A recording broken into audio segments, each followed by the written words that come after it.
Hi friends, అందరికీ నమస్తే. ఈరోజు వీడియో వచ్చేసి మునక్కాయ మటన్ కర్రీ చేస్తున్నానండి. ఈ మటన్ కర్రీ అయితే చాలా బాగుంటుంది, చాలా టేస్ట్ ఉంటుందన్నమాట. ఎప్పుడూ ఒకేలా కాకుండా ఇలా చేసిన ప్రతిసారి ఒకసారి టమాటా, ఒకసారి దోసకాయ, ఒకసారి ఇలా మునక్కాయ వెజిటేబుల్స్ వేసి చేస్తే బాగుంటుంది.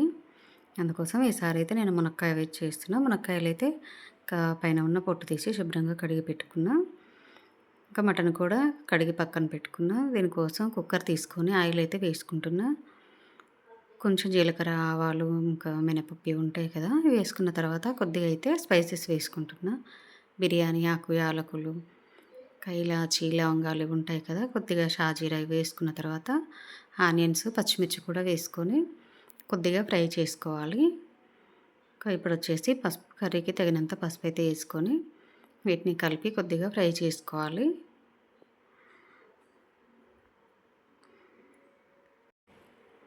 సో ఇప్పుడైతే కొంచెం కొత్తిమీర, కరివేపాకు, పుదీనా ఇవి కూడా శుభ్రంగా కడిగి అయితే వేసుకోవాలి. ఇంకా నేను ఈ కుక్కర్లో ఎందుకు తీసుకుంటున్నానంటే, ఇంకా స్టవ్ దగ్గర అయితే నిల్చుని ఒక్కలేదంతసేపు అని చెప్పి ఇంకా కుక్కర్లో వండుతున్నా.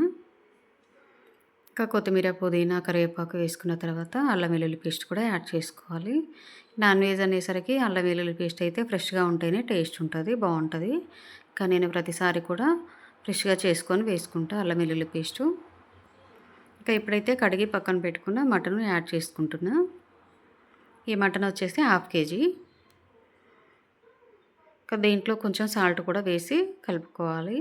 ఇంకా నార్మల్ గిన్నెలో వండితే అయితే సాల్ట్ వేయను నేను, కానీ ఇంకా ఇది కుక్కర్లో కాబట్టి ఇంకా ముందు సాల్ట్ వేస్తున్నా, ముక్కకు పట్టేస్తుందని చెప్పి. ఈ అల్లం వెల్లుల్లి పేస్టు, ఇంకా సాల్ట్ ఇవన్నీ బాగా పట్టాలి కదా, అందుకే కలుపుకొని మూత పెట్టి ఒక 5 నిమిషాలు ఉడికించుకుంటే ఇంకా ఇలా వచ్చేసింది అనమాట. ఈ ఆయిల్ అనేది పైకి వచ్చేసింది కదా. ఇప్పుడైతే ఇంకా ఈ మునక్కాడలు ఉన్నాయి కదా, ఈ మునక్కాడలు కూడా యాడ్ చేసుకోవాలి. ఇవి తొందరగా ఉడుకుతాయి కదా, అందుకే నేను ఇప్పుడైతే వేస్తున్నాను. కుక్కర్ కాబట్టి మునక్కాడ తొందరగా ఉడుకుతుందని చెప్పి ఫస్టే వేయలేదు. ఇంక ఇప్పుడైతే కారం వేసుకోవాలి. మన టేస్ట్‌కు తగినంత కారం అయితే వేసుకోవచ్చు, ఎవరు తినగలిగినంత వాళ్ళు. ఈ కారం అయితే ఇంకా చూస్తానికి ఇలా ఉంది, కానీ ఇంకా కారం అయితే లేదు. నేను కారం లేని మిరపకాయలు చూసి మరీ తీసుకున్నా. ఇంకా లాస్ట్ టైం పట్టించింది బాగా కారం ఉందని చెప్పి. సో ఇప్పుడైతే 2 నిమిషాలు మగ్గించిన తర్వాత, కారం వేసిన తర్వాత ఇంకా కొద్దిగా వాటర్ వేసుకొని ఇంకా విజిల్ అయితే పెట్టేసుకున్న కుక్కర్కి. 3 విజిల్స్ వచ్చిన తర్వాత కర్రీ అయితే రెడీ అయిపోయింది. సో ఇప్పుడైతే మళ్ళీ పైనుంచి కొంచెం కొత్తిమీర, పుదీనా, కరివేపాకు వేసుకున్నా. ఇంకా ఇప్పుడైతే ధనియా పౌడర్ 1 స్పూన్ వేసుకుంటున్నా.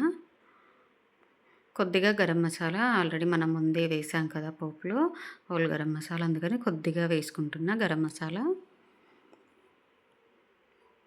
కొంచెం కొబ్బరి పొడి వేసుకుంటున్నా. కొబ్బరి పొడి అయితే ఎక్కువ వేయట్లేదు, కొద్దిగా కొబ్బరి పొడి కూడా వేసుకొని ఇంకా ఇది కలుపుకుంటే మటన్ కర్రీ అయితే రెడీ అవుతుందన్నమాట. ఈ మటన్ కర్రీ అనేది ఇంకా నేను వెజిటేబుల్స్ ఎందుకు వేస్తానంటే, మా సార్ అయితే మటన్ ముక్కలు తినరు, ఓన్లీ గ్రేవీ, ఎక్కడైనా బోన్స్ ఉంటే అవి మాత్రమే తింటారు. వెజిటేబుల్స్ ఇస్తే ఇంకా ముక్కలు తింటారని చెప్పి నేను ఇలా చేస్తాను అనమాట. మీరు కూడా ట్రై చేయండి, చాలా బాగుంటుంది. ఈ వీడియో మీకు నచ్చినట్టయితే లైక్, షేర్, సబ్స్క్రైబ్ చేయండి. Bye friends.